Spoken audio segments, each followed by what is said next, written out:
तो किसी ने कहा बिना कलश के प्राण प्रतिष्ठा कैसे होगी, किसी ने कहा बिना कलश के प्राण प्रतिष्ठा कैसे होगी, किसी ने कहा जब चुनाव ही प्राण हो तो सोचो कौन सी प्रतिष्ठा दांव पे लगी होगी। लोग तो कुछ कहेंगे, लोगों का काम है कहना, आप जन की बात मत सुनना, सिर्फ मन की बात करना। फिर भी खुश थे हम, फिर भी खुश थे हम।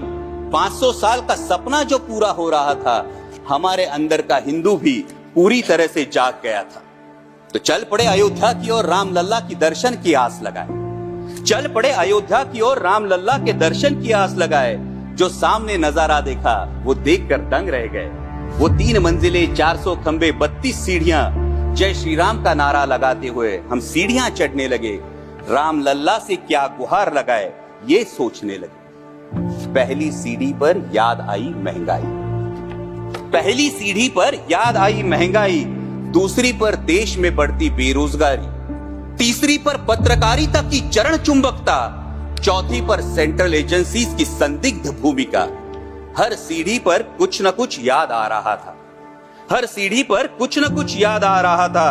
कहीं 15 लाख का जुमला, कहीं किसानों का आक्रोश था, कहीं महिला कुश्तीगिरों की वेदना थी, कहीं सालाना 2 करोड़ रोजगारों का वादा था, कहीं बढ़ती सांप्रदायिकता थी, तो कहीं चुनिंदा पूंजीपतियों पर मेहरबान हमारी सरकार का चेहरा था। इस वास्तविकता ने झंझोड़ने के बाद, इस वास्तविकता ने झंझोड़ने के बाद भी हम अंधभक्तों की तरह चलते गए। होश तो तब संभाला जब राम लल्ला के दर्शन हुए। हमें नतमस्तक देख राम लल्ला मुस्कुराते हुए बोले, हमें नतमस्तक देख राम लल्ला मुस्कुराते हुए बोले, मैं कल भी था, आज भी हूं, कल भी रहूंगा। जितना इस मंदिर में हूं उतना ही तुम्हारे मन में रहूंगा। लेकिन याद रखना हमेशा, लेकिन याद रखना हमेशा, मैंने त्रेता युग में रामराज जलाया था, तुम कलयुग में जीते हो जहां संविधान ने गणराज जलाया है। धर्म समाज का किनारा जरूर है, धर्म समाज का किनारा जरूर है, लेकिन देश एक बहती धारा है। किनारे को धारा के बीच में लाया तो प्रवाह अड़ जाता है, प्रगति के पथ से हट जाता है।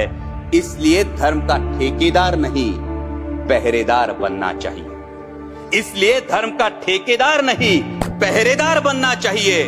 तुम रहो न रहो, वो रहे न रहे, ये देश रहना चाहिए, देश का संविधान रहना चाहिए, देश का लोकतंत्र रहना चाहिए, ये देश रहना चाहिए।